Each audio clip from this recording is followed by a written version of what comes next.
Hey everybody, this is Greg with the Dice Must Flow and Sigmar and Son, and today we have me, Sigmar, Greg, and Mark. Mark's son.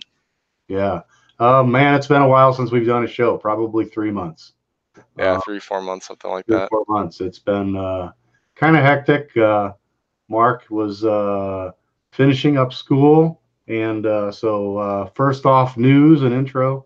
Congratulations to Mark, who graduated. His official graduation is next week. You can go get a big boy job and get out. I have a big boy job. You have a big boy job lined up. I start tomorrow. He starts tomorrow. So we had to get this show because once he starts tomorrow, who knows what's going to happen.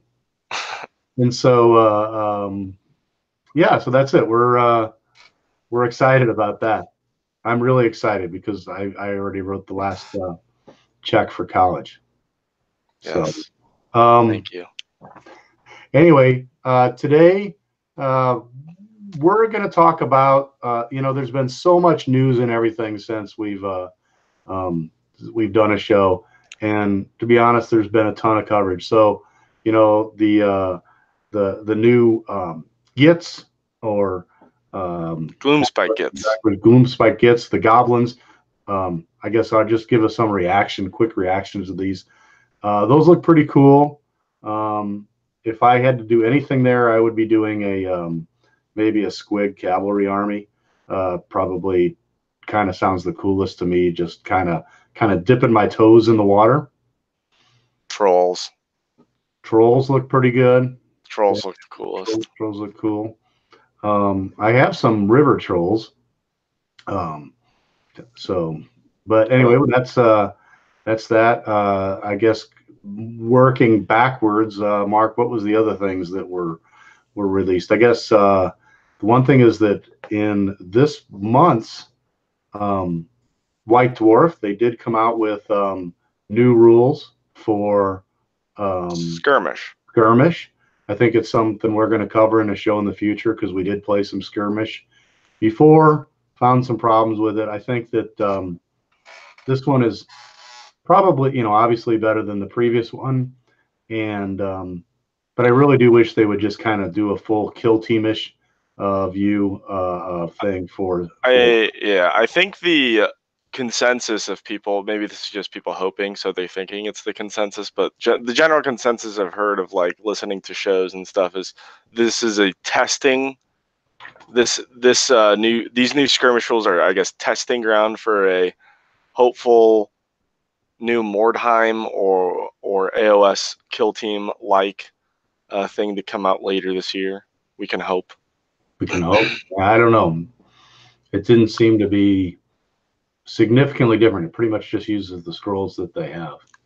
Yeah. Well, I guess last show I was very excited about the orcs. October was probably when we were doing the show. That's when it was, yes. And Speed Freaks had not come out yet. I did not pick up Speed Freaks. I was so excited about that. And in my opinion, that was kind of a miss. The models, I still say the models were great. But the rules just, in my opinion, the rules just didn't make for a fun game. It just was like Smash, and then that was it. You wanted more of a racing thing. Or even not ramming thing. Yeah. More of a racing and shooting each other as you go around the track or whatever, and right. Not much ramming. But that was that. I guess, do you have any other shout outs or news that you want to talk about? The Doom rocket. The new, I guess in the, what was it, the January, like this coming year, the open day that came out? Well, that's the news for the Skaven stuff, but I mean, besides Skaven. Oh, besides Skaven? I have nothing to shout out. The Gloomspike Gits are cool. There's only been 3 months of stuff, right? Yeah. I feel like they probably know most of it, though. Right. So everybody knows what that is. We have no reaction to it, I guess. It's made such an impression on us we can't even remember. So, but the news, I guess, that Mark was referring to was at, was it Warhammer World? New Year's Day or something. They had a open. They had a open And day they, on like New Year's Day or something. Yeah, so they showed something, which was the Carian Empire. In the desolate reaches of Chamon, war is brewing, and there are rats in the pantry. And they had all sorts of goofy. They had a goofy little video about this, but basically, it looks like it's Flesh Eater Core versus Skaven.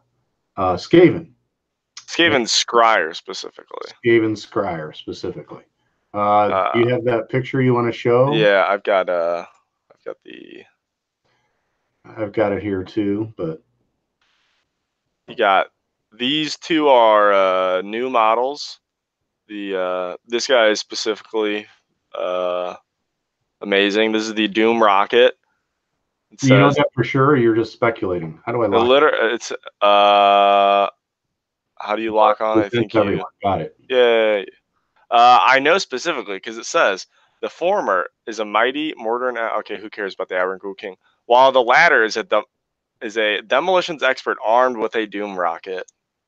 A weapon so powerful and dangerous it makes the Doom Wheel look sensible. And if this guy makes the Doom Wheel look sensible, I'm excited. Right. I like his little bring that guy up again. I really like the base of this guy. I was gonna say the base with the rats coming out of the sewers and sewer type. Yeah. I like that they're doing that more often, that like these like small heroes are getting scenic bases or like partial scenic bases, and you just fill in the rest with some sand, gravel and some tufts or whatever. Mm-hmm. I think it's really nice. Makes it. Yeah. Yeah. I mean, maybe one day we'll see, everyone getting. So let's talk about the Ghoul King that there is in there. I know it's not our focus of the show, but Yeah. So this is a new model. I mean, he's a gorgeous model. His base is also awesome. I think it's really cool. Yeah. So we're all in on this set because I'll definitely be looking to get the undead, and you'll be looking to get the Skaven. Yeah, especially. Here's, I guess, a picture of everything that comes in the set. We have Unitus Storm Fiends, Doom Wheel, Warp Lightning Cannon. What are these? The ghouls. Right. What are these guys called? The three. Is it the Vargeists? I think so. Yeah, and then I'm not sure these guys' name. I'm not too high. I'm not too knowing about these guys, the ghouls or whatever. Right. The Flesh Eater Courts, but Skaven are my jam, so I think this will probably be about $150 box, maybe 120. So go ahead and zoom in on that picture again, if you might. Now in the video, I went ahead and watched the video again before the show, and there was nothing in the video that I saw that was not in this picture. Yeah, I don't think it'll be anything else. I think it'll be this. The Storm Fiends are there, right? And that's your guys that you all ran at Adepticon last year. Except they basically got one of each weapon. I don't know if you can make that picture bigger or not, but more control. I cannot. Yeah, I tried that. Doesn't. All right. I can do this. Storm Fiends. There you go. So they got the one guy with the rattling gun is the guy in the center. Yeah. Right. And the other guy's got the claws. Is that it? The lightning claws? Yeah, and then he's got the. I can't tell if he's got the warp fire thrower or the gas cannon. It's hard to tell. Warp fire projectors. Yeah, it's hard to tell in this picture. So, and then the leader. Interestingly enough, there's really not much in the way of normal rats. Like I know that. Oh yeah, no, not much of normal rats. I think my predictions is that if we do see a new model line coming to Skaven, I think it'll be more Scryer based. The more which are the weapons and engineering type people. Right. Just because I think the way that AOS is moving, just the style is much more like Scryer fits that more like fantastical style than the rest of the stuff, which is more like D&D fantasy-esque, which is kind of the old world. Right. This is not. Yeah, this is kind of more out there. Yeah, exactly. So, I guess kind of talking about this. I guess before we go into everything here, what you been working on? I have been working on. I'll pull up the picture. School. Yeah, school. No, I recently started painting for Adepticon again. I'm hoping to get my eels done this month. My riders done next month. By eels meaning Ideneth. Ideneth, yes. I mean, I don't think there are any other eels. But I recently bought these bases. Actually, I got them for you guys. Got them for me for Christmas, and they recently came in. And I just wanted to give a shout out to Broken Toad. If you want some like really cool, like I was not a fan of it seemed like everyone was doing the beach scene, and right. I was not big on the beach scene. I really like the whole underwater like coral aspect, like Atlantis theme stuff.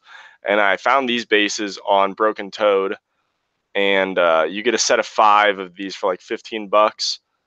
And they're super cool, awesome.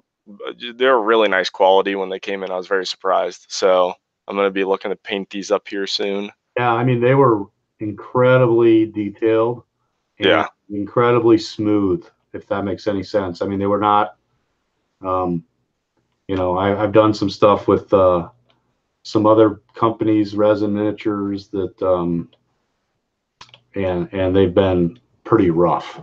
Yeah, no, I mean, they're incredibly nice. So yeah, that's a good call there. You want to stop presenting on me? Nope, I want you to keep going. Okay, and then, but yeah, these are just great. And then, like I said, I've been working on my eels, and I think I've got my scheme finally set, and they should be done by the end of the month. Yeah. What have you been working on? I've been working on night haunts. And trying to talk to everybody in the world about what to run. I think I've made a decision there, but I don't know. We're going to have to find out because, to be honest, I'm really thinking I might need to be bringing in that Shrieker host. And yeah, I'm going to run a true night haunt, not a Nagash with night haunt. Mm-hmm. Got to keep it different, you know. Right. Yeah, so I'm trying to figure out what to run. I did pick up some things from Alien Labs, and that's what I was trying to do while we were talking about this for my display board, and we'll see if I can get that eventually, and I'll come back to it. But essentially, it looks like it's a swirling storm of skulls. I haven't even seen this. Right, and so I ordered that from Alien Lab Creator, alienlab.store, and we'll see what happens with those come in. But right now, I've just been doing the essential night haunts, the Grimghast Reapers and the Chain Rasp Horde guys. Mm-hmm. And you can go back and share on. It's going to fall off because this thing stinks. You're still presenting me to everyone. Oh, okay. Well, I'll have to go stop presenting. There we go. There you go. So you can see this thing wobbling here. The wobble. So it's yeah, it needs to dry completely. I did. It's just too small of a point there. Yeah, maybe add some more. Yeah, it just came off, so I'll just deal with it later. Anyway, yeah. So that's Baby Nagash. Arcan, I'm toying with allying him in instead of Lady O. But I'm not sure because there are things like allies that you may want, like the Vampire Lord, which can basically give extra attacks to a unit. And I'm really kind of, we'll see. I'm worried about hordes, Daughters of Cain, and maybe even these Gits. And so I'm wondering if there's a way to deal with those that's a little different than what I have. Right. Yeah. So that's pretty much it with what I've been working on. I mean, so I did, I have like 30 Grimghast that I have painted, at least stage 1 and stage 2 of the I have the three basic colors on them. So now I got to start putting the details in. Yeah. Yeah. What about your bases, Dad?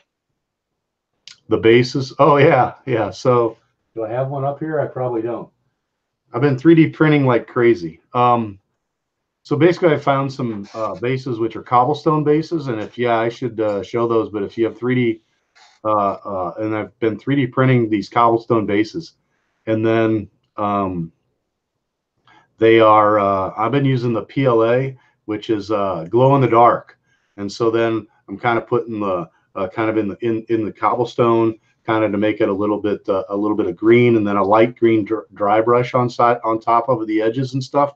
So the idea is that it still will retain that glow in the dark capability, and if you shine the light on it, it's got a little bit of a glowy. And if you turn off the lights, they will glow. And so that's kind of cool. So I thought that was kind of the whole spooky glow in the dark thing with the they're like ethereal looking. Ethereal, and the bases look very ethereal when you get them that way.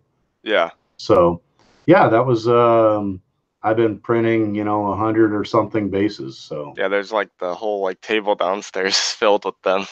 Yeah. So but I haven't been doing terrain or anything. But yeah, that's pretty much it. Yeah. So talk about Skaven, and I'm going to actually let the Skaven expert talk most about this, and take it away. All right. So what do we got? All right. So I wanted to start out with Skaven in the new year. What are our hopes for Skaven in this year? Obviously, we got this this Carrion Empire thing, which kind of looks to be maybe an update on the Skaven, like kind of hinting at maybe a Skaven release or an update on these Skaven. So I've got a wish list. Maybe Christmas will come a little early this year or something. Maybe in like Q2, Q3. I'm thinking hopefully this Skaven stuff might drop. But my hopes for are basically the Beast of Chaos treatment, right? Or Legions of Nagash treatment. Or Legions of Nagash treatment for Skaven. I think I honestly think they slot in like the best into that treatment. So I'm hoping for a new book.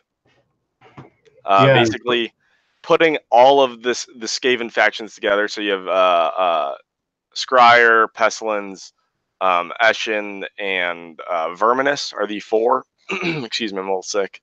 So they're the 4 clans, and I think that all the clans should just kind of work together. Like you shouldn't have to ally them in. Especially clan rats are only battle line for Verminus. I think that's a little silly. I think those especially should be just battle line for the entirety of Skaven. So yeah, I'm hoping for the Beast of Chaos treatment. And I'm looking for, and hopefully in that book we'll see some reworking of some scrolls. Reworking of like 2 scrolls specifically that I think, well, there's more than 2, but I'll call out a couple that I think need reworks. The Screaming Bell definitely needs a rework for how iconic that model is and how amazing it looks. It's never on the table, and that's really upsetting to me. Second, the Doom Wheel. Again, that model is just like that model is like Skaven in a nutshell, just like crazy and funny and just random. And it's really a shame that with the shift from the old world to the mortal realms, that you just don't see it on the table at all. So I think those 2 are like the needed updates. But I also think Skaven Scryer Acolytes and Plague Sensor Bears, basically a lot of the old metal models, I think kind of need updates in their rules as well. So yeah, I thought we could go over that Doom Wheel you talked about. Yeah. It does have a missile weapon of 13-inch range. How ironic that it's 13, right? Yeah, no, that's like everything. Like a D6 attacks, 4 up to hit, 4 up to wound, Ren -1, and a D3 damage. The big thing I think is it's got a 2d6 move. Now in the old world, the old game, it had a random move also. Maybe it should have a little faster move. It does have a more speed. I actually think in the old world it had 3d6 movement, which is like so much better. Right, or maybe it should have like a set amount plus a d6, or this thing can automatically run. Sure, yeah. Without a thing. Or you can try and goad it, like it's got a rule here where you try and goad it to go faster, and if you roll doubles, then you are in trouble. Yeah. So then it's got the big thing is the giant wheels and spikes. 1-inch range, a d6 attacks, 3 up with Ren -1 and 1 damage. So I mean that's just really not a lot of attacks on the melee side. Yeah, well, like the warp lightning part is like, or the missile weapon part is like the sad part too. Oh, you haven't gone into the did you go into the missile weapon? Well, you said that d6 attacks, 4 up, Ren -1, damage D3. Yeah, it used to be so much more powerful. Like, well, I mean, I guess you could have always rolled like a strength 2 on the. It just seems like it should be like a 3 up, Ren -1 D3. Yeah, it used to have you would roll the strength, right? Yeah, you literally had like the die for it. Right, in the old system, you had strength versus toughness, and they got rid of that. But I mean, the fact that it has strength, it should probably have a stronger rend, or it should have a stronger damage. Yeah, I agree. Or it should just do more attacks. Yeah. I mean, it should have a higher damage output, I guess, is what we're trying to get at. Yeah. And so, and yeah, it's got a crew, which is all built into it. That's good. We got away from the whole crew thing. Yeah. Crew, it's whatever. The crew does have 6 attacks at 5 up for 1 damage, but I mean, realistically, that's kind of nothing. Yeah, I mean, on average, you're going to get like a damage in. Maybe a damage. So, yeah, we're hoping that the Doom Wheel gets better. And that is a plastic kit, so it's a good thing. I hope that I expect they're going to rework that with the new set, considering it's in the new set. Yeah, I hope it gets reworked, and or at least if not with that new set, I hope it gets reworked to in a new book, if they do get a book, which is our hope. I think a lot of people have that hope, honestly. Right. Skaven are kind of like it's just like a pet faction for a lot of people. Well, I also think that it's Skaven, it's really the one thing, if you think about it, even though you're talking about old world or whatever, but it's really the one thing that was unique to Warhammer. Yeah. Right? I mean, it's their own intellectual property. I mean, the other things, they're, they changed stuff so they could have elves instead of elves and stuff. But orcs instead of orcs. Skaven were their own thing. They were the ones who came up with that. And that's why I'm surprised they've kind of backed away from them. And Skaven are always the things that screw up people's plans. So yes, I mean, I'm not a huge guy into the lore. Wasn't the Necro Quake like caused by Skaven? Caused by Skaven, yeah. Well, they screwed up Nagash's spell enough that the Skaven got into the Black Pyramid, screwed up the spell enough that it was caused the Necroquake to not work quite like he wanted, which was basically suck everybody to dead, and then he would be the god of everybody. Yes. So we've got the Doom Wheel. We also have the Warp Lightning Cannon in there. Yeah, I think the Warp Lightning Cannon actually is really good right now. So the Warp Lightning Cannon, what it does, for those of you who don't know,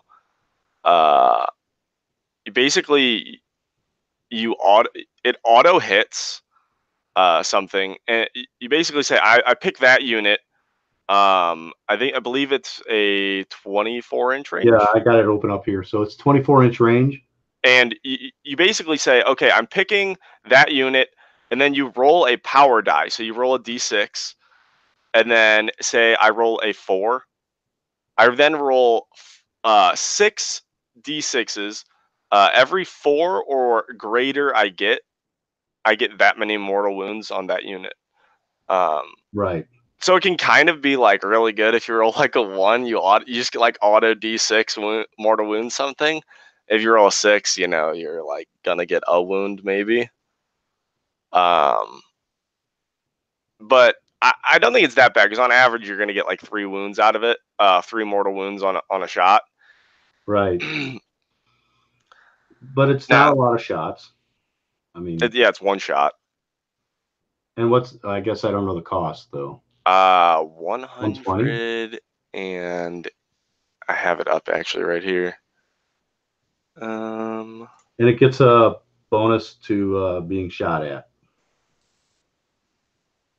Yes, I thought I had it up. Where'd my little? Okay, I'll just. Same worthless crew, basically. Even more worthless crew. They get a D6. Its crew is not good.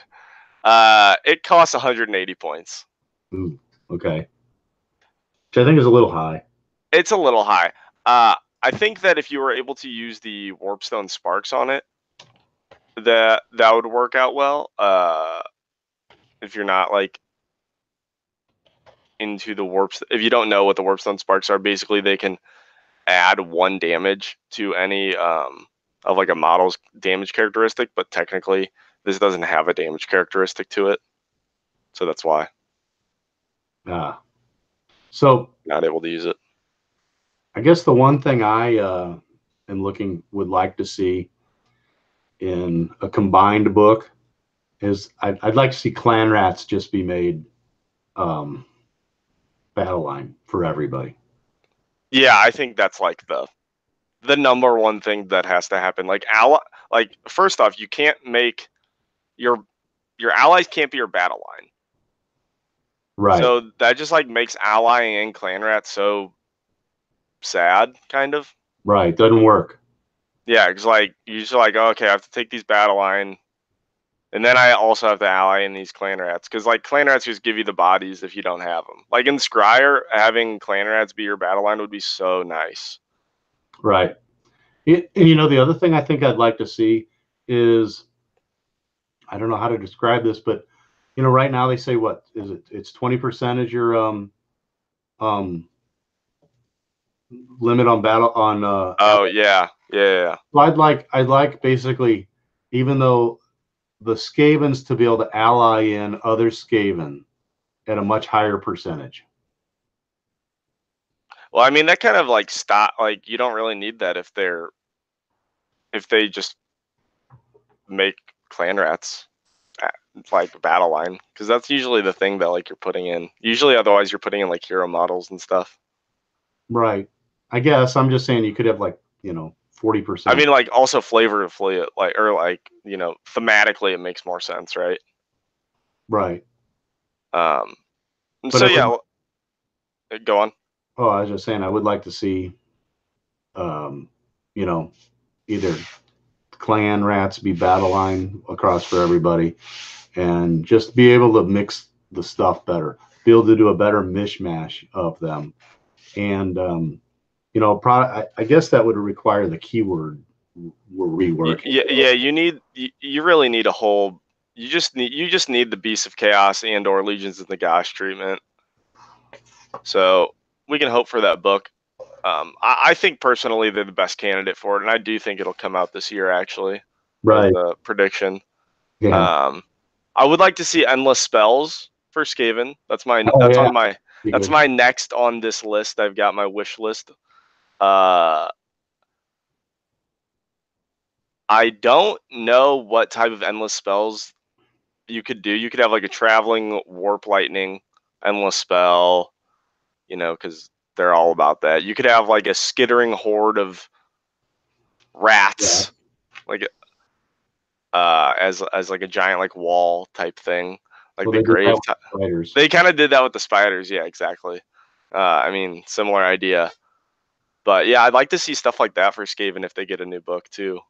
I was thinking you could have some variation of the Dreaded 13 or whatever.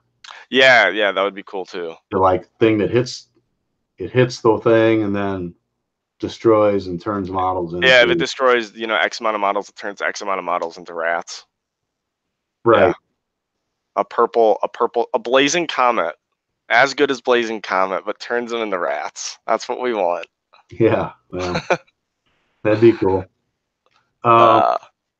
So I guess along with that, you were talking about what do you think that they would come out? I mean, so the formula so far, I guess. Yes. Saying the formula so far with Ideneth, Maggotkin, Legions of Nagash, not so much, but basically Beast of Chaos, and now the Gits and Nurgle even. And Nurgle. Well, Nurgle didn't get the endless spell, but yeah, they got this. Well, because the Nurgle came out beforehand. Yeah. But basically that there's a terrain piece, right, that you can put down on the board that's going to be able to help you somehow. Yeah, it gives you X amount of things. Right. Some sort of warp gnaw something. I mean, especially it goes really well with the I have a prediction. Okay. I think it'll be like a tunnel that so many Skaven can like pop up out, like, you know what I mean? They do a lot of tunneling stuff in a lot of their rules. Do you think that it's do you think you'll be getting summoning points? Do you think it'll generate summoning points that then you can tunnel things out of? Tunnel things out of? Yeah, I think so. Something like that. I think like you'll be able to like, or just you'll be able to like put a tunnel here and put a tunnel here, and you can travel like between those tunnels for free. Well, it's sort of the skitter leap between them, but yeah. Yeah, exactly. So yeah, I like the idea of a tunnel or some way to, I guess everybody has some sort of summoning. That's one of the weaknesses of the Skaven right now is they don't have that. They have the Dreaded 13th, and I think that's it. Yeah. But I mean, you have to take a very expensive model for that. That's not that great. Right, that's the bell, right? No, the bell doesn't even have it. It's the Screech Lord Vermin King has it. It's the one of the Vermin Lords. Okay. And he's the only Skaven with that spell. Like the Grace here doesn't even have it, which is interesting to me. But so I want to throw out that what do you think about these guys? And I don't know. I mean, they only, I guess they had them in fine cast and they had them in metal, but they are part of your clan, Skyer. And Acolytes. The Warplock Giselles. Oh, the Giselles. I think they're actually really good. I think they're bad in. See, that's funny that I said, I think they're really good. I think they're bad. No, I think they're really good in large groups. They're just too expensive. Yeah, they're kind of expensive. I think they need maybe a small adjustment in points, 10, 20 points maybe. Yeah, but they got a 30-inch range, but it's only one attack, 4 up, 3 up. I think if you roll a 6 damage. Yeah, see, that's what I'm saying. Like they do, if you take a big block of them, you can shoot something off the table. You know, we've been here, like, I don't know, for those of you who listen to Warhammer Weekly, you know, they've been saying, KO kind of sucks. Lovely. KO kind of sucks. And there's a need in the meta right now for an army that can just shoot something off the table. Or that not shoot something off the table, that's kind of unfun, but has good range, right? Right. That can answer these hordes. Because it's a horde meta right now. The things that answer horde meta is being able to shoot them off before the hordes, actually engage. Yeah, it used to be you had templates. Well, now you don't have templates. Yeah. But no, I think the Giselles are good. Yes, but I mean, it'd be cool if they had like a warp lightning cannon that basically hit every enemy in the unit. That'd be broken. I know, but I mean, it'd be like, oh, it's a 6-up or something, right? But I mean, Sure. I mean, just. To be fair, the Zinch have the Gaunt Summoner with that spell that does that basically. Right. Well, it'd be nice if they had that for anyway, some sort of lightning cannon that did that. Yeah, a lightning cannon that like chain lightning. That'd be really interesting and cool. Right. Endless spell. Chain lightning, the endless spell. But only stayed within one unit. Right. Yeah. Yeah. So the endless spell hits it and it affects everything in that unit. That'd be interesting. So then it's like if you a small unit it hits or whatever, fine. But it's kind of like you said, an anti-horde. Yeah, I do think that if we. So my next prediction in this after this terrain piece was I think that they will get maybe an expansion of models, but I do think that if they were to see an expansion of models, I think it'll be an expansion on the Scryer line, which is a definitely more elite troop. They have the Storm Fiends as battle line. Those are 290-point battle lines for 3. You know. Yep. I think the new puppy might be misbehaving, guys. Right. So had to go check that out, which I locked. I thought I locked onto you, but I didn't. Oh no, it doesn't matter. So yeah, he already ate a Rolling Stones DVD of mine today. So nice. I didn't know that. It was great. Yeah, I took it right off the shelf back there. At least it wasn't. You didn't like eat the like signed Rolling Stones stuff. No. But yeah, I think that you'll see an expansion of the Scryer line. Well, like one of the candidates for coming out with a new model definitely is the Warp Grinder team, right? I mean, they don't even have that available. No, they have the Warp Grinder team available only online, and it's a metal model. Well, okay.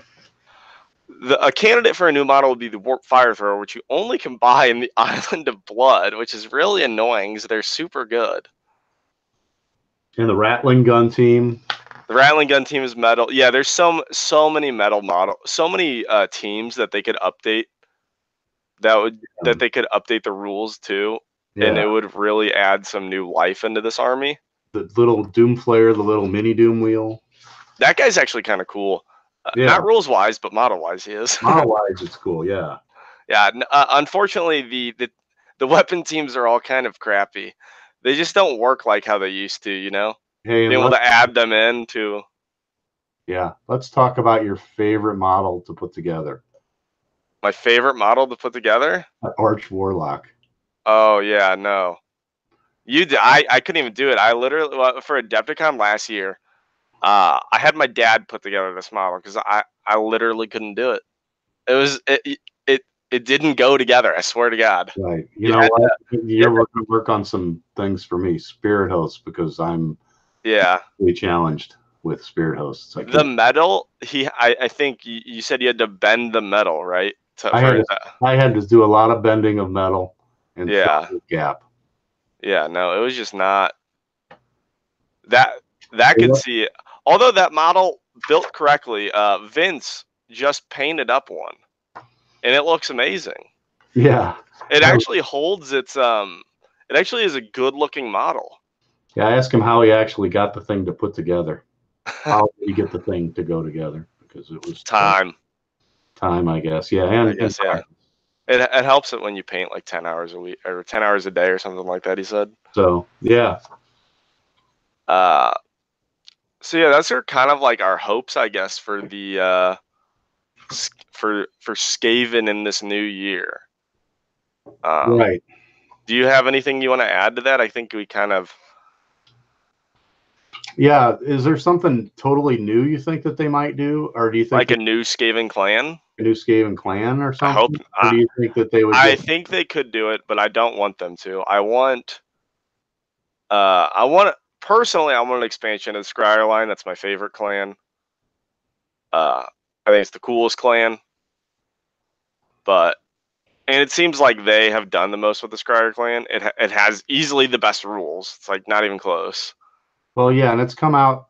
I mean, obviously, this new thing that they've come out with is Scryer. Yeah, it's Scryer. Yeah, like so that's my hope. But I think they could. Honestly, I think all of them need. Ashen probably needs the greatest update.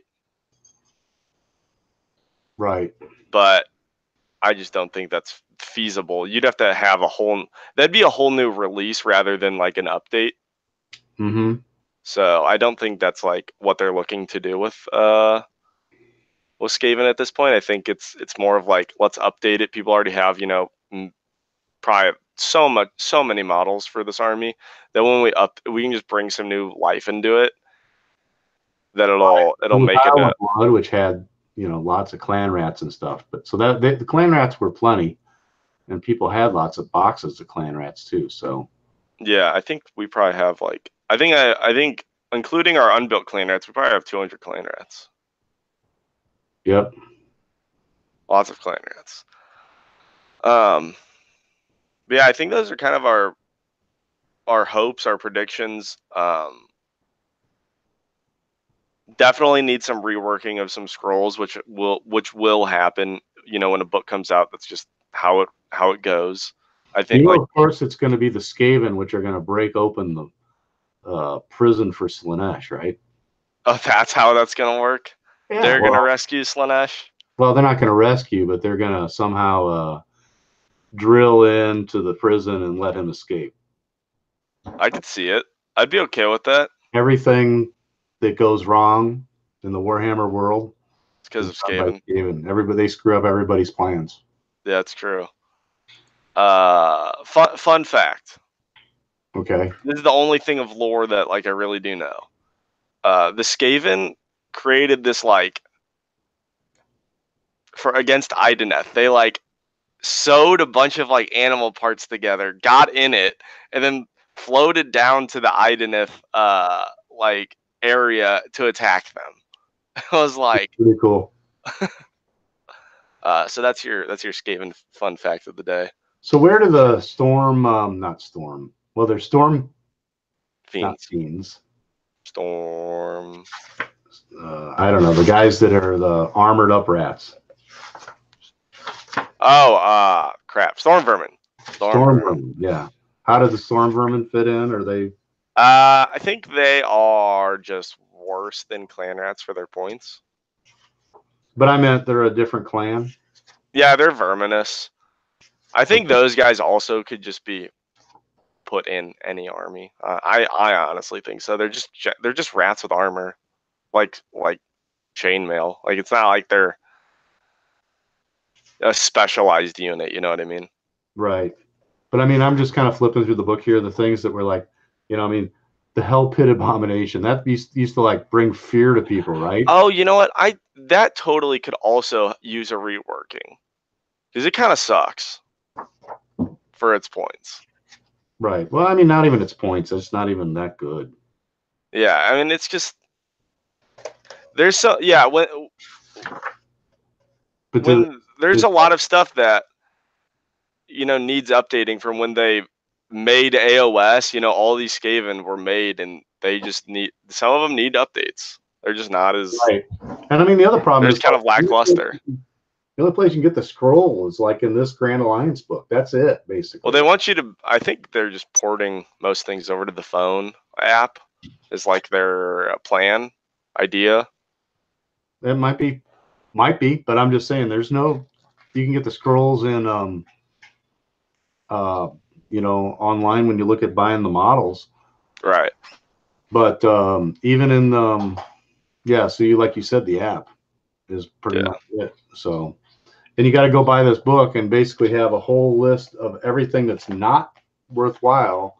I mean, basically the Skavens are good in there, are basically accurate still, but that's it.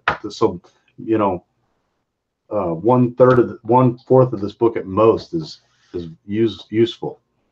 Yeah, it's still in the store and you still got to buy it. So that's why I really do think I agree with you that they're going to be looking to put a new Skaven book out. We know they came out with Skaven Pestilence, right? And that was one of their first tries. That was one of their first books, and I think it's generally looked at as a poor. It's just not that great in comparison to what is being put out now. It's not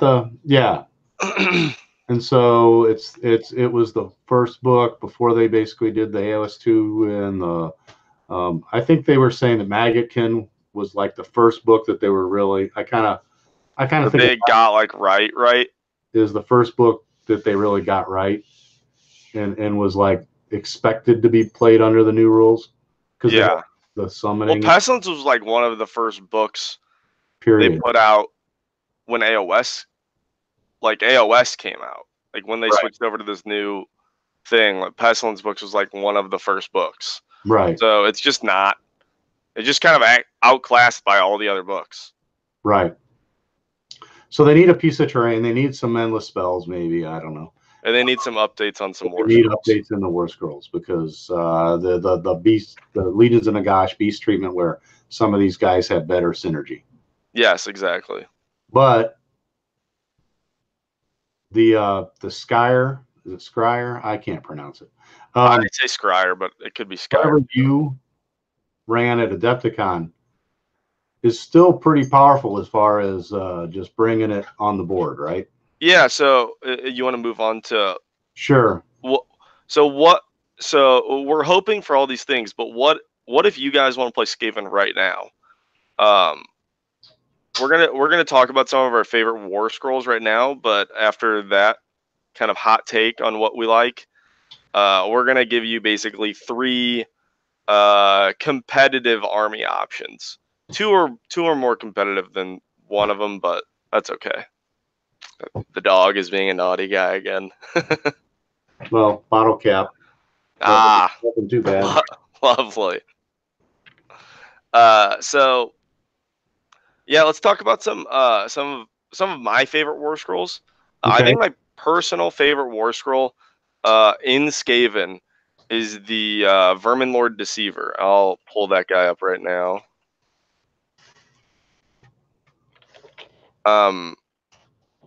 Oh, they don't have the. Oh, here are the rules. I will share my screen. You want to lock on me at all?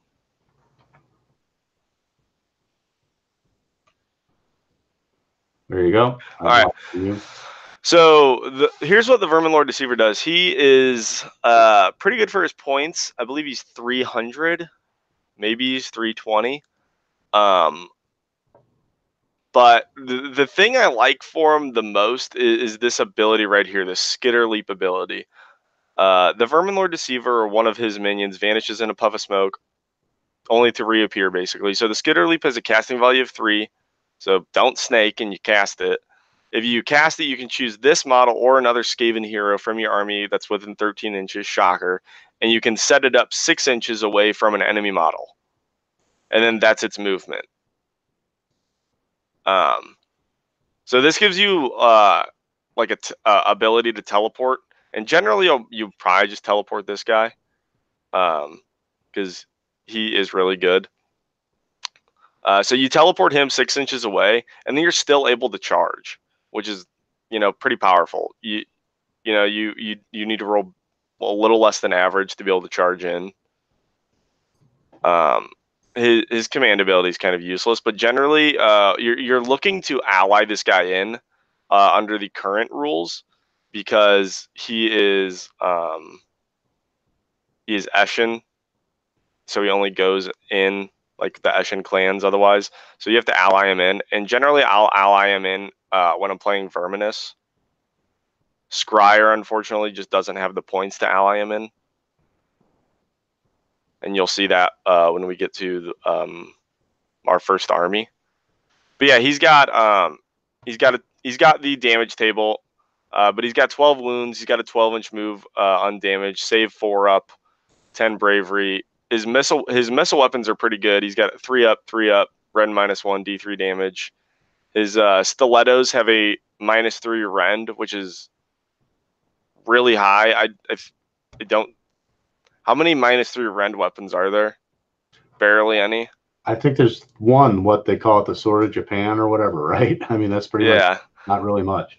Yeah, so he's like one of the only rend -3 weapons with 5 attacks, 3 to hit, 2 to wound if you're undamaged, and it does D3 damage. So he can put out a lot of damage. So generally what I like to do is I'll skitter leap this guy against basically whatever hero something I'm trying to assassinate. I'll get the charge off, and then you get your missile weapons. and then you get your warp stiletto attacks, which will generally, they'll do a lot of damage.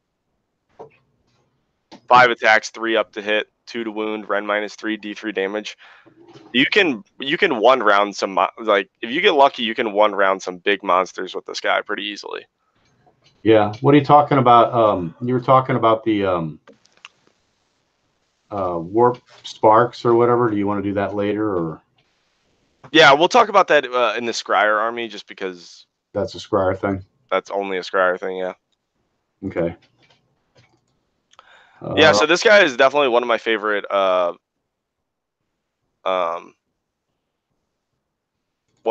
guys to ally in an army. Unfortunately, he doesn't probably sit in the best competitive terms because of just Scryer's the best thing you can run, and if with the army I run, there's not many points that are free in that army, unfortunately.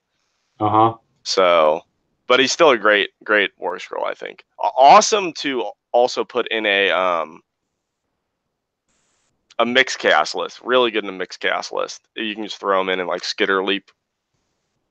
I don't know, an Archon or something. It's a Skaven or another Skaven here. Excuse me, you can't do that. You generally just Skitter Leap himself, though. That's all I've ever done with him.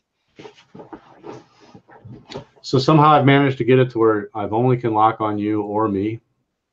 Nice. I'm going to go ahead and present to everyone. Is that me? Okay. And screen share. And I am going to screen share this guy, which is the Warp Gnaw Vermin Lord from Forge World. Yeah, he's actually, yes. So you can look at him. Just a pretty cool model, but yeah, a very different aesthetic from the other Vermin Lords. Right. Much more rat-like than the other ones. Right. And so this guy here, the big thing here is that he's got instead of the realm guide, so instead of setting up the model on the battlefield, you can place this guy model to one side and say it's moving through the cracks of reality as a reserve. If you do so when you set up one other friendly Skaven unit, instead of setting up that unit, you can say it is joining the model, moving through the cracks in reality. So basically, so up to one unit can join the model this way. And so at the end of your movement phase, you can set up this model anywhere on the battlefield more than 9 inches from enemy units. Then set up any unit that joined this model wholly within 6 inches of this model and more than 9 inches from enemy units. So basically, and they've got to come in before the 4th battle round. Yeah, and this is very powerful. I mean, I think we all know how good deep striking abilities are. They're always played. Right. So this is like your Night Haunt ability to come in, and I'm thinking, and this kind of a variant of your that you're going to talk about here with your Storm Fiends.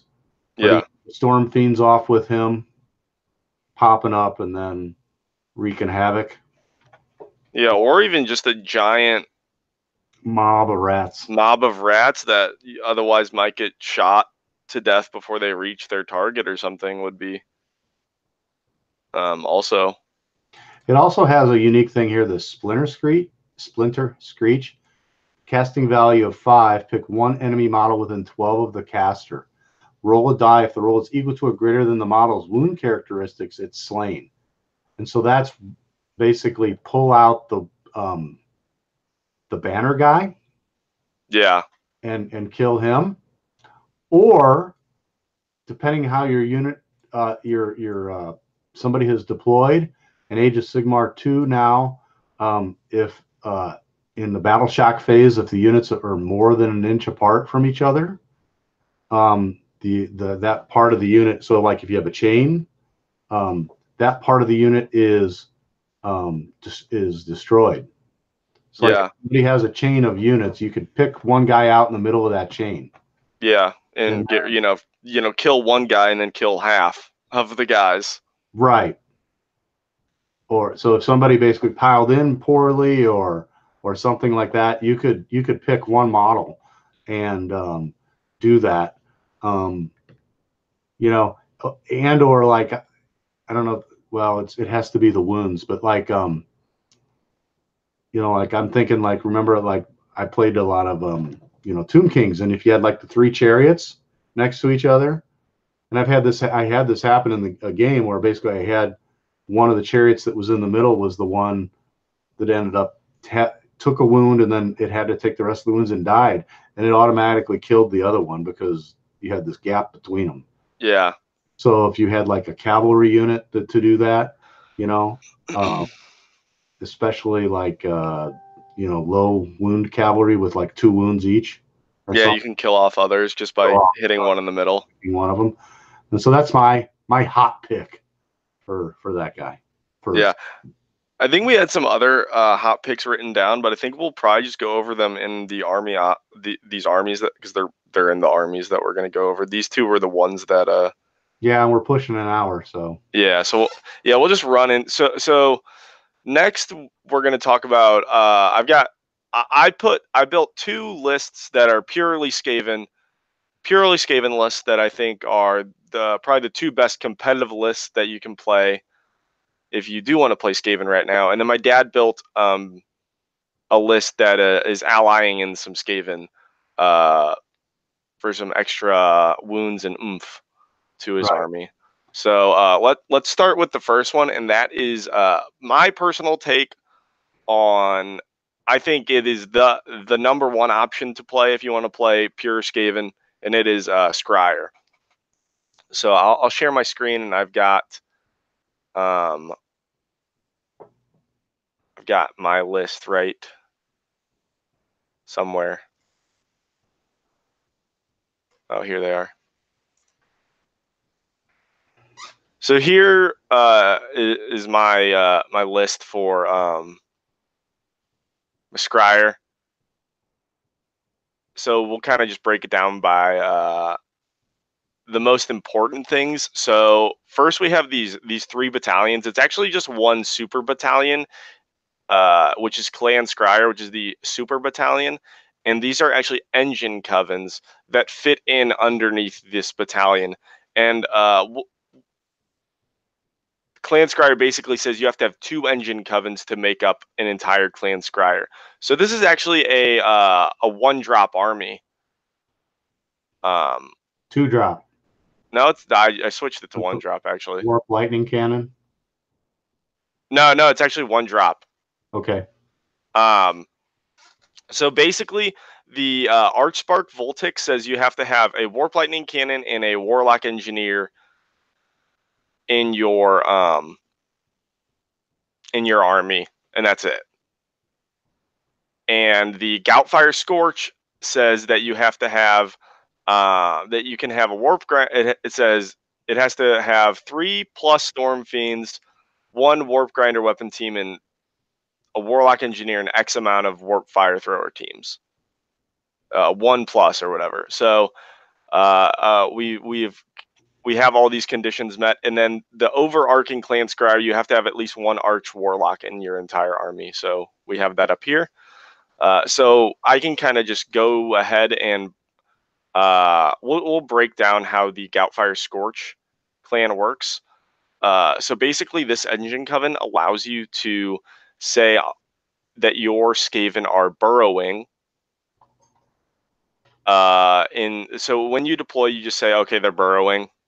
Like I'm deploying underground. Yeah, I'm deploying underground. Everyone in that Goutfire Scorch Coven is underground, and they are allowed to pop up in your movement phase 3 inches away from an enemy, 3 inches away from any enemy unit. And this is very powerful. So the Warp Grinder weapon team has to deploy 3 inches away from any enemy unit, and then every other unit in the Goutfire Scorch has to deploy at least 8 inches away from the Warp Grinder weapon team. But if they're within 3 inches of a enemy unit, they take D6 mortal wounds. So It's extremely powerful because if we think of deep striking today, generally the thought is 9 inches. So that basically makes it so it's hard to charge.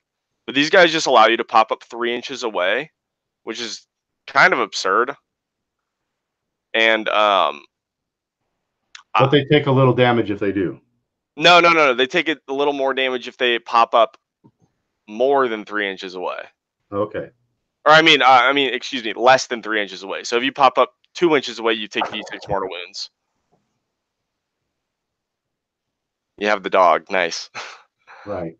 But yeah, and what kind of makes this entire army work is the fact that it's kind of unfun if you think about it from your opponent's perspective, because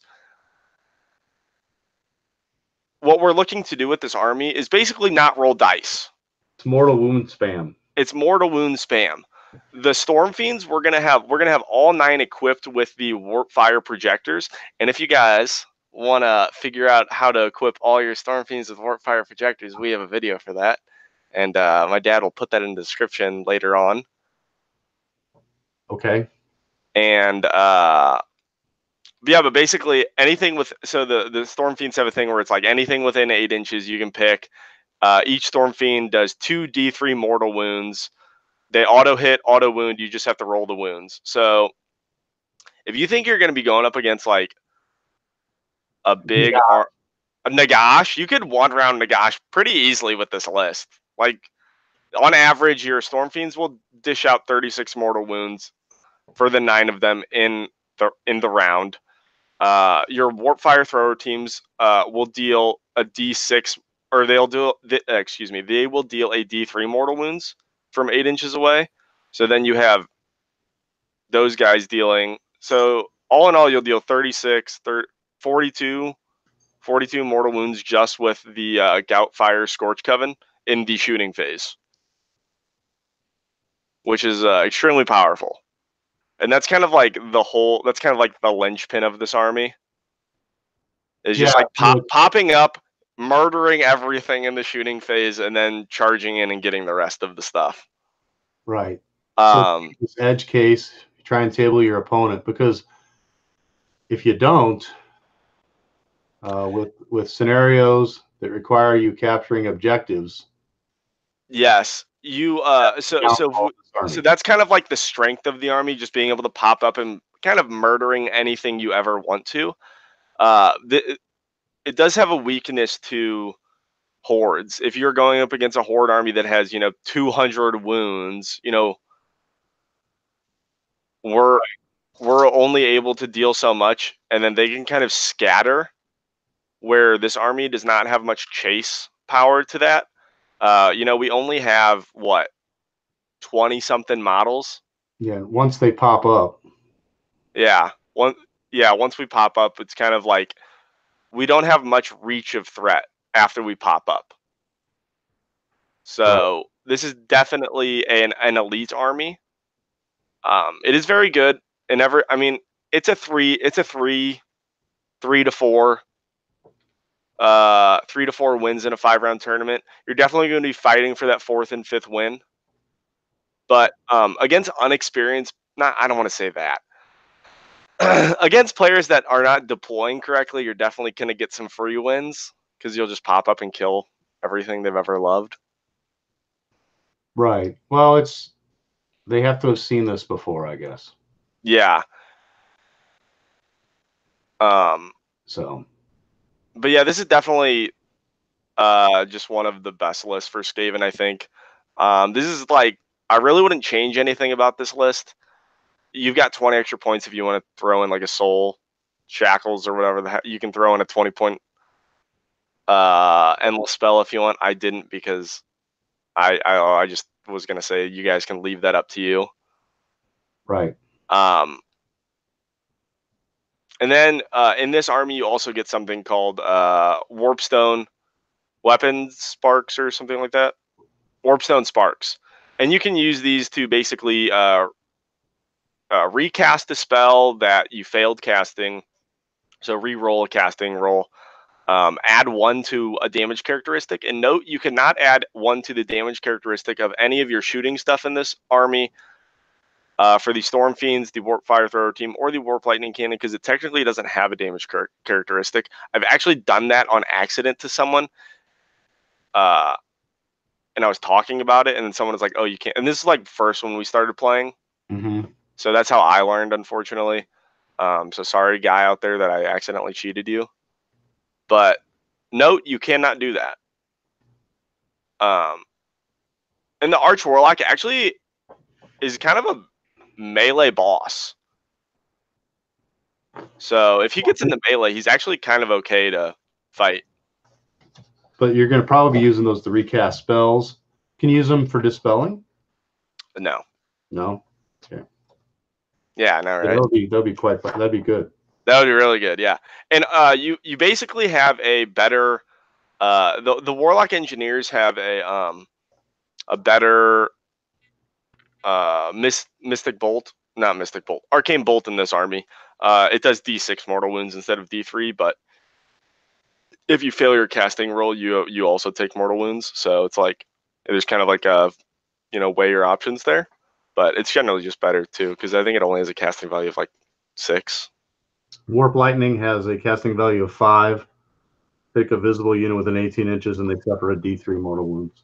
But if you continue reading on, you can like say it's going to use if you use the Warp Power Accumulator, the spell inflicts a D6 mortal wound instead of D3. However, casting fails, the Warlock Engineer is struck by the lightning, and he suffers a D6 mortal wounds. Yeah, generally you're so that's kind of like the Skaven. That's Skaven for you. I don't know what to say. Yeah, well, they don't have the generally you're always going to do that. Like a to. D6 mortal wounds is a lot of damage. Right. So that's it for this army. I think we're running a little short on time, so I'll move on to the second army, which is going to be Pestilence. And here is the Pestilence army I have. I have the Verminlord Corruptor as the general, specifically for his command ability. I don't think he's that good otherwise, unfortunately. But the rest of the army is basically 2 Plague Furnaces and Priests to... Yeah, Mark is coughing. So. I'm sorry, I'm sick. So basically you have the Plague Furnace and Priests to kind of give your Plague Monks the ability to kill things better. Give them more, threat. And then you have 110 Plague Monks and 2 Plague Claws. So this is like kind of an opposite army of the Scryer army, which is just hordes. Right. Now, Plague Monks, we didn't talk about them before because we knew we were going to talk about them here. But Plague Monks are almost like the hero of the Skaven army right now, and they're almost too strong. But anyway. They're incredibly good. So the big deal with Plague Monks is the turn and with the Foetid Blades. The turn that they attack, or the turn that they charge, they get an additional attack. So I'm trying to look up that scroll here, and of course not having a lot of luck with it. It's pretty close to the back. Storm Fiends, Doomwheel, Warlock Giselles, Clan Molder, Pit, Clan Pestilence. So they're part of Plague Monks. Yep. Sorry, this is great TV. So Plague Monks, they got a lot of things going for them. So basically, they start with 2 attacks. They're 4 up, with 1 damage. But they have a huge amount of abilities because they have like the Foetid Blades that we talked about.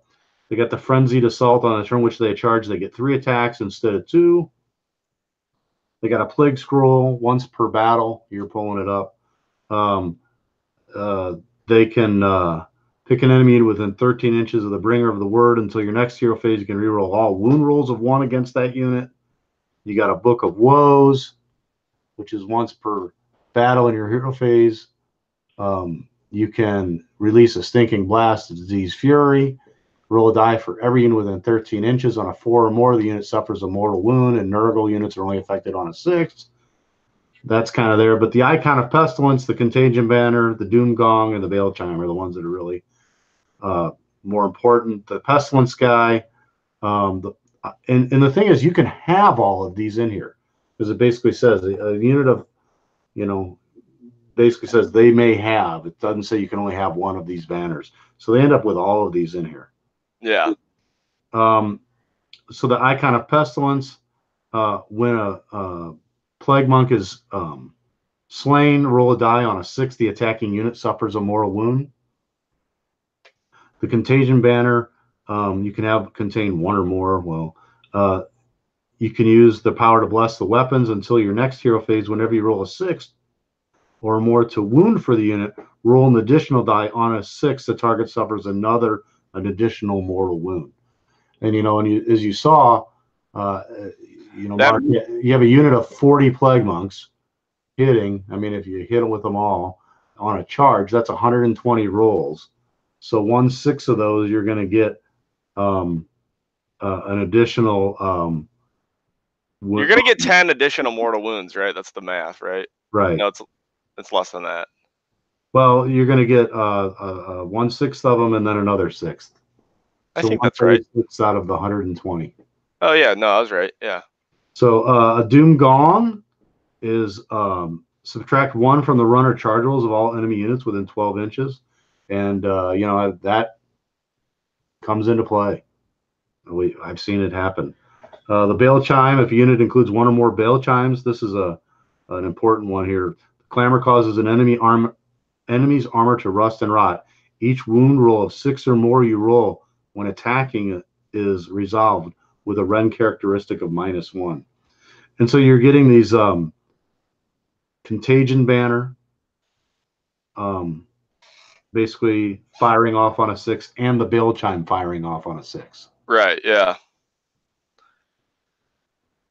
And so the idea of your army here is that you're basically going to have your Vermin Lord is going to have his command ability that allows pick a Skaven unit and give it an additional attack. Yeah. Okay. You can go back to your army. So I don't really know what else to say. Oops. All bad. So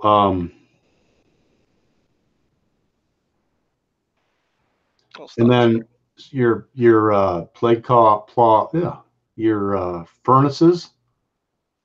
Yeah, basically your furnaces and your plague priests are there to basically buff your plague monk. So the priest has an ability called the pestilence prayers. You can do a prayer, and on if the result is 3 up, 3 or higher, the prayer is answered, and you get to pick a prayer. And basically the prayer you're going to be doing a lot of the time is Wither. You pick a unit within 13 inches until your next hero phase. That unit is ravaged by a terrible wasting sickness. Who cares? Add 1 to all wound rolls made against that unit. So, you know how we said, like, if you roll a 6 or more, or if you roll they don't have that. They actually have the rule now says, when they did this clarify in the FAQ, the rule specifically says on a 6. Okay. It's not going to cause you to get but it does allow you to wound a hell of a lot more than right. Because I mean, you're on a 4-up, 4-up, and now you're on a 4-up. I've got 3 priests in here. The idea is you can stack Wither too. So you can stack Wither on a unit, and then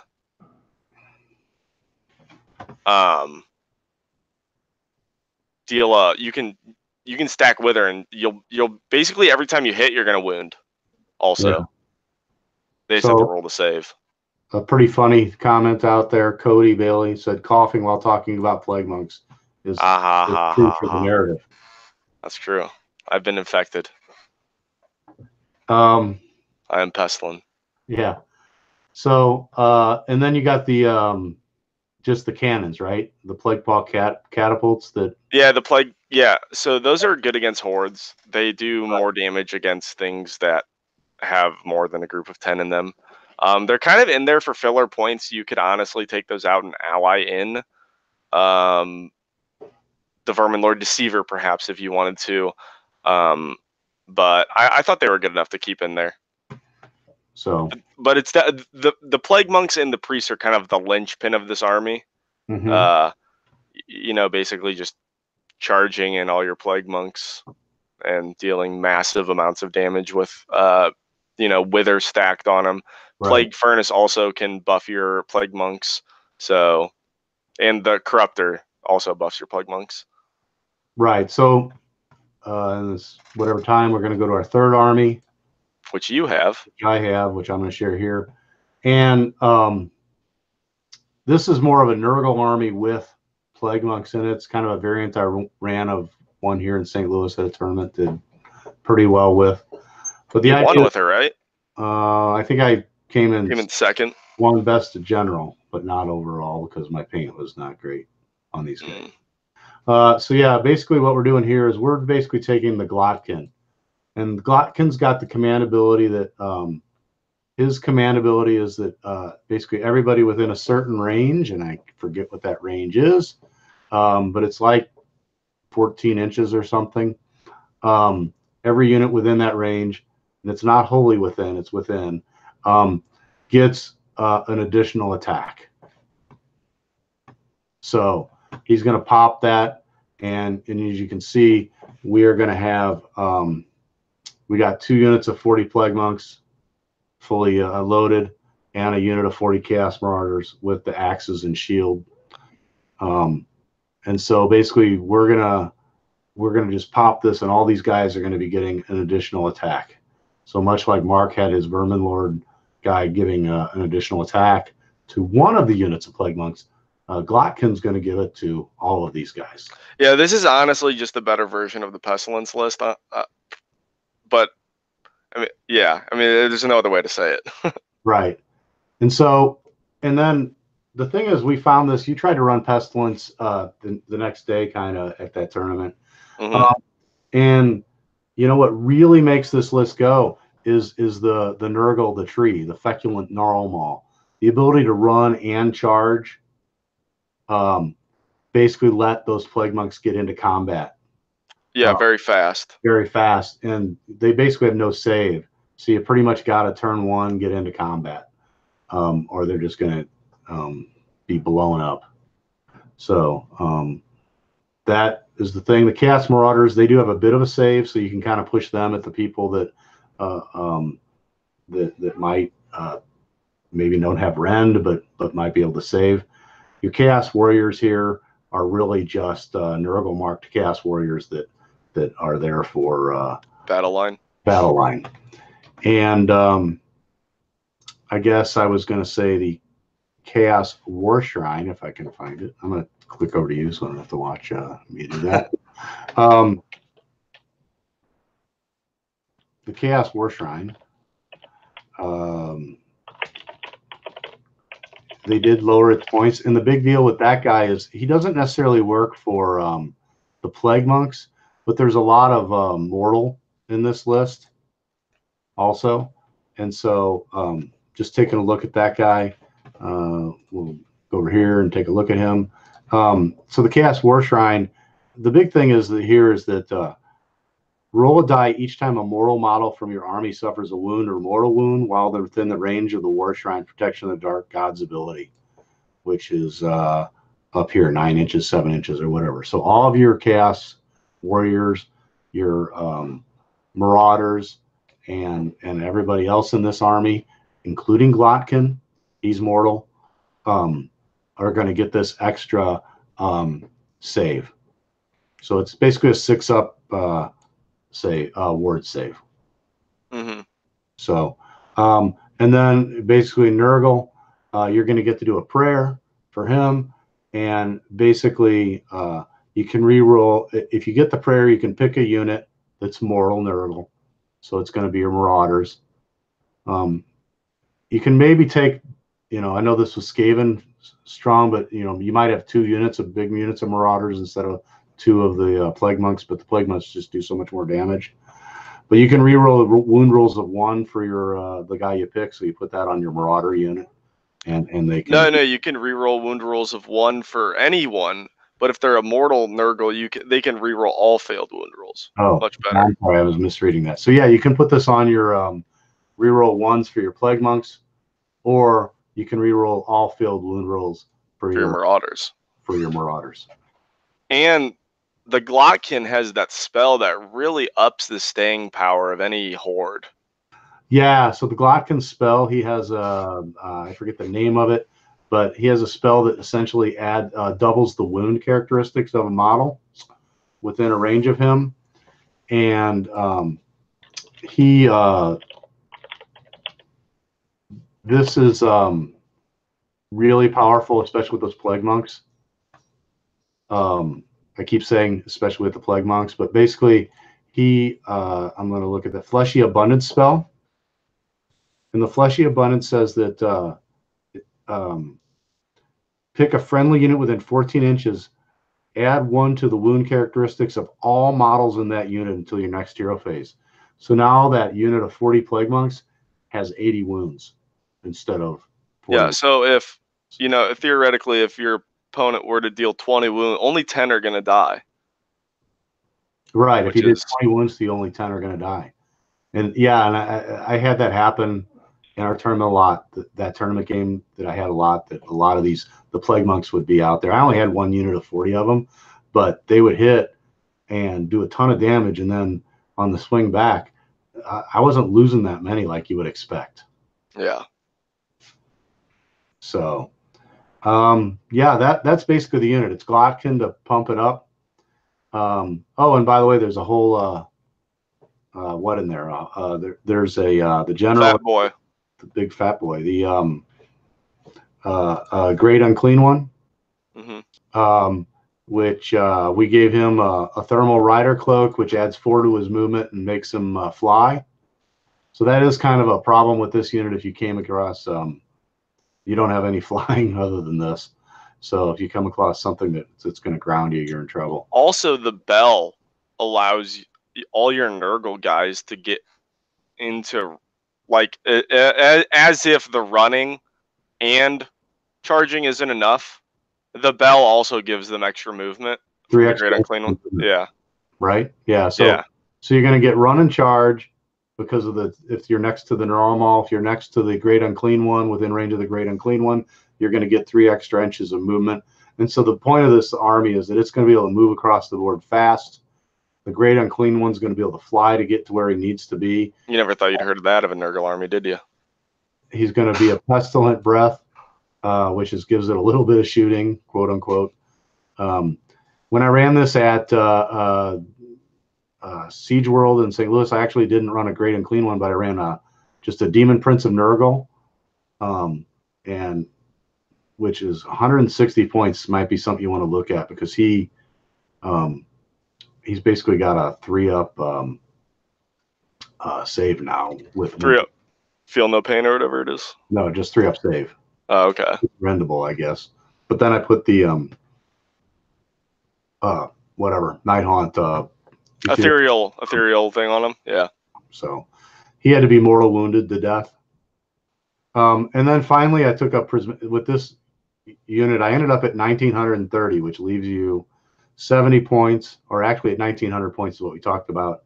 For 30 points, I think worth looking at is the Prismatic Palisade, because Glotkin being sort of the linchpin of the army is going to be something that people are going to look at trying to blow off the board with spells or whatever. So by the Palisade, you basically can pop your command ability and then have the Palisade there, and they can't see through to shoot him or hit him with spells. And so that's the gist of the army. And by the way, this guy had 192 wounds. So it's going to be tough to clear off the board. Yeah, a lot more than I think the Scry army had 88 wounds. Yeah. Right. So the problem with this army is playing it and getting a game done. There's just too many dice to roll. There's a lot. I had this problem in a 1,000-point game. I was re-rolling so many dice, and just with these plague monks, and I only had a group of 40, but they were just murdering everything in sight. It was crazy. Well, if you listen to the design commentary, I should say in the Stormcast podcast, they have and I'm sorry, but I forgot his name. Not Jervis, who was the first one, but Stormcast episode 2. One of the designers came on, and they talked about one of the desires is to reduce the amount of rolls, because that was taking too much time. So in the new armies, I would expect if they redo War Scrolls for Skaven, they would probably do that. Now, I will say, guys, if you are if you play Magic the Gathering and you're a red mage, and you like to cast burn spells at people and be done with your games in 5 minutes, the Scryer Army is a great list. I'll be done with my games in 30 minutes, and I'll be looking over at my dad like, dude, I'm gonna go get lunch. Right. Fail fast, right? Win or fail fast. Yeah, no, you kill people very fast, or you're just like, well, I lost on scenario. That was fun. Right. So, we're kind of running over. We're at an hour and a half and need to get going. So Mom's gonna be home soon. Yeah, your mom will be home soon. So anyway, that's it for tonight. Anything else you want to add? I think just all in all, Skaven is playable. They're not the best army. They're not the worst army. You can definitely have fun with them. You can definitely take them to a tournament and do well. I just wouldn't expect to do the greatest. If you're a meta player, they're probably not the best call, but I do think that with a good book, they will be a 4-win army. They'll be a 4-win army easy at 5-round tournament. Somebody bring like 200 rats, giant rats. Yes, yes, they did. Right? Yeah, it did. I think it went 3-2, 4-1 maybe. 3-2. Anyway, so yeah, that's Skaven. I'm really hoping that they get a Legions of Nagash or whatever treatment. We're hoping that they get a special piece of terrain, a couple new models, and reworking of these scrolls to make them fit. I would honestly be happy with no new models as long as they got an update to some scrolls. I'd be okay with that. Right. A new book and update to some scrolls and a terrain piece would be perfect for me, honestly. Yeah. So anyway, that's it for me. So we'll see you next time. Hopefully it'll be sooner than 3 months. New year, new commitment to go out monthly. So we'll definitely probably do something before Adepticon. Right. We did get in Adepticon. We'll be playing there, I think, just the Friday and Saturday only, with work schedules and stuff. So as we get closer to Adepticon, we'll do another show, talk about maybe what we're expecting. And that's it for now. All right. See you guys. Thank you. Bye.